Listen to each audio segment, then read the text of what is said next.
في آيات من القرآن بتنزل مش بس علشان زمانهم، لكن علشاننا إحنا كمان، علشان نراجع نفسنا ونراجع حساباتنا ونعرف الصح من الغلط. وده اللي إحنا هنتعلمه النهاردة من سورة عظيمة، وهي سورة التحريم. وهنعرف النهاردة إن شاء الله سبب نزول السورة.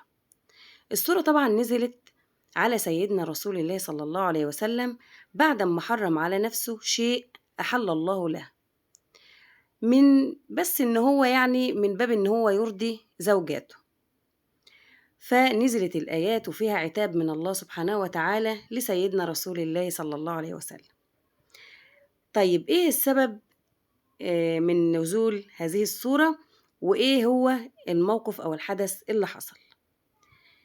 الموقف اللي حصل إن السيدة عائشة والسيدة حفصة رضي الله عنهما وأرضاهم لقوا إن رسول الله صلى الله عليه وسلم بيدخل عند السيدة زينب بنت جحش، ويعني إيه بيطول عندها شوية.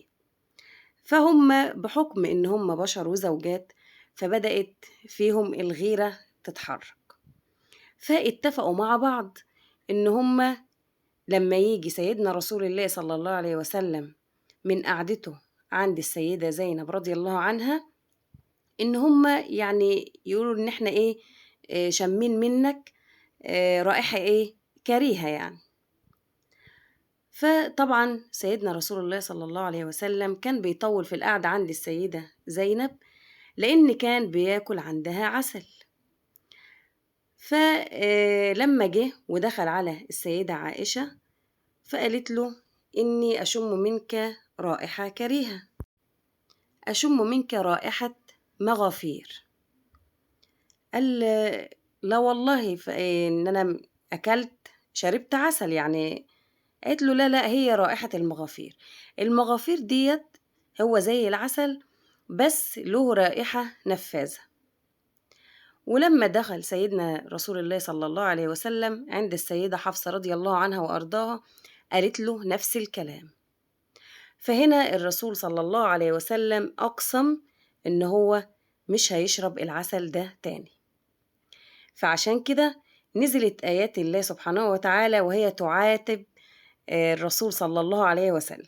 يعني ربنا كان بيعاتب رسوله في هذه الآيات، وهي: يا أيها النبي لم تحرم ما أحل الله لك تبتغي مرضات أزواجك والله غفور رحيم.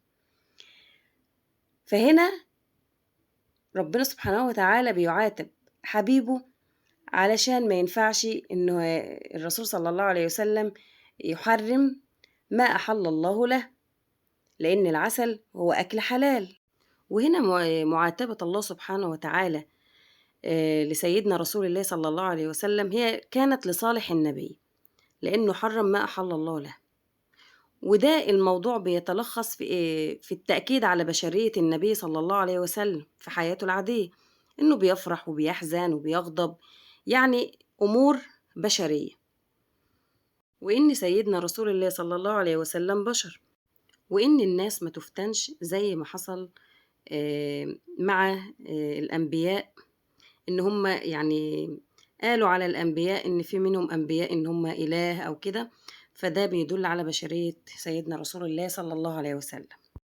وهنا ربنا سبحانه وتعالى نزل آيات في نفس السورة لأمهات المؤمنين رضي الله عنهم وأرضاهم، وقال لهم فيها: إن تتوبا إلى الله فقد صغت قلوبكما وإن تظاهرا عليه فإن الله هو مولاه وجبريل وصالح المؤمنين والملائكة بعد ذلك ظهير، عسى ربه إن طلقكن أن يبدله أزواجا خيرا منكن مسلمات مؤمنات قانتات تائبات عابدات سائحات ثيبات وأبكارا.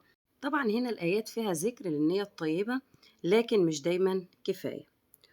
وفيها ذكر من الله برضو للتوبة وحب الله للتائبين، وتحذير للزوجات من معاندة النبي صلى الله عليه وسلم. طيب إيه الدروس المستفادة من السورة؟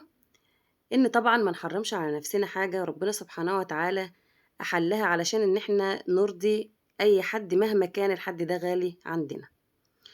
وإن تاني حاجة إن الغيرة لو زادت عن حدها طبعا بتؤذي.